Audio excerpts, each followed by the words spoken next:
Un témoignage maintenant, c'est demain que le rapport parlementaire sur la fin de vie va rendre ses propositions pour améliorer la loi. Voici le récit d'une femme. Elle est médecin, elle est catholique, elle a 57 ans et elle est amenée régulièrement à abréger la vie de ses patients puisqu'elle dirige en Belgique un service de soins palliatifs depuis des années.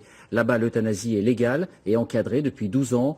Corinne Van Oost, c'est son nom, raconte son quotidien dans un livre. À Bruxelles, François Baudonnet, Hervé Verloès.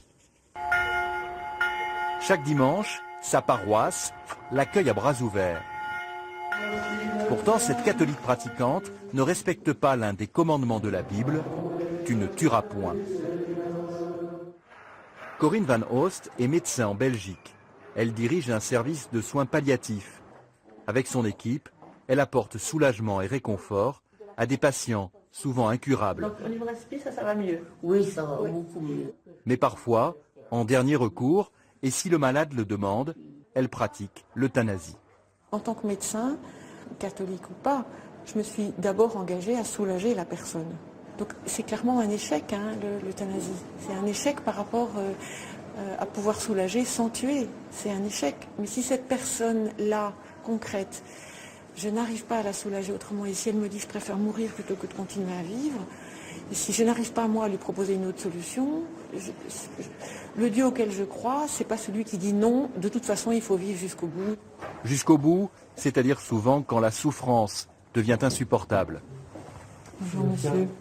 Ce malade n'a aucun espoir de guérison. Et surtout, il n'y a plus de moyens de le soulager. Depuis avril, vous réfléchissez à la façon dont vous voulez terminer votre vie, c'est ça? C'est ça, oui. Comment terminer cette vie, oui. C'est une libération.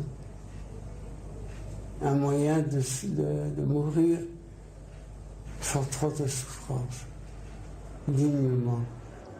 4 jours plus tard, le vieil homme décide que sa vie est terminée. Il réunit sa famille. Corinne Van Oost lui administre l'injection létale. Il meurt alors, entouré des siens. Est-ce que vous avez le sentiment que vous avez tué des gens? C'est-à-dire, je sais que je l'ai tué, oui, je ne me cache pas les choses à moi-même. Je sais que l'injection que je fais provoque la mort. En même temps, je sais aussi que ces patients, de toute façon, ils seraient décédés.